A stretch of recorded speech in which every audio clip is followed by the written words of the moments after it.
आज मी माहिती देत आहे आमच्या कुक्कुटपालन प्लस बंदिस्त शेळीपालन.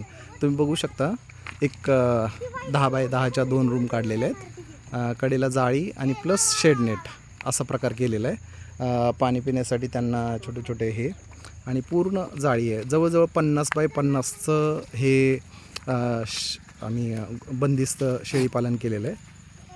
बघू शकता पूर्ण बंदिस्त. आणि याच्यामध्ये शेळी आणि कोंबड्या सोबत असतात. शेळ्यात कोंबड्या बघितल्या तर मुलं हात लावतात आहे, डायरेक्ट काही नाही करत खायला प्यायला टाकल्यानंतर. आणि शेळीनं बघितलं असतं तर त्या बरोबर शेळी जे बंदिस्त शेळी पालन आहे त्याच्या मागच्या साईडलाच आम्ही त्यांच्यासाठी शेवरी आणि तुतीची लागवड केलेली आहे. खालच्या साईडला गिनीगोल हे पण केलेलं आहे. तर एवढं पुरेसं झालं त्यांना.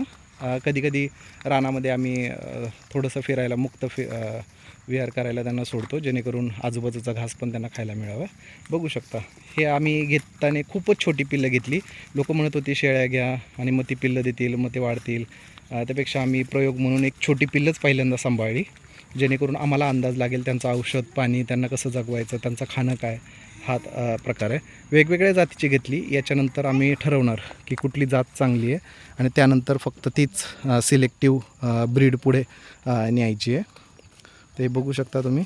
आता पाऊस आहे आणि गवतावर पाणी पडलेलं आहे त्यामुळे खात नाही. नाहीतर एक काडी ना काडी तुम्ही बघू शकता. मी तुम्हाला काडी दाखवतो एखादी, ज्याची सालसुद्धा त्याने खाऊन संपवलेली आहे. म्हणजे तुतीची अक्षरशः सालसुद्धा खाल्लेली आहे त्यांनी. बघू शकता तुम्ही तुतीची साल, बोरीची, झाडाची, सगळ्यांची सालसुद्धा संपवतात. आता ओलं आहे त्यामुळे ते थोडंसं टाईमपास करतात, पण काहीच नाही मिळालं तर हे पण संपवतील.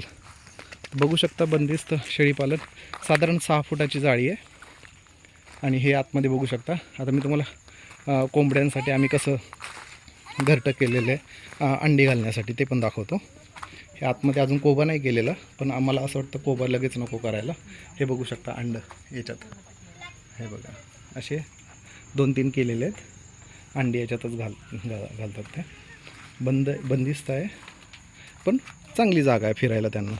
कडेला मुरुम टाकून घेतलेला, पूर्ण जाम करून टाकलेलं आहे आणि मजबूत आहे. ठीक आहे, धन्यवाद. कमीत कमी खर्चामध्ये आम्ही प्रयत्न केलेला हा की कसं करता येईल. बाजूच्याच विहिरीचा मुरुम, जाळी, GIची जाळी आहे आणि घरच्या घरीच खड्डे घेऊन आम्ही हे पॅक केलेली आहे. बघू शकता.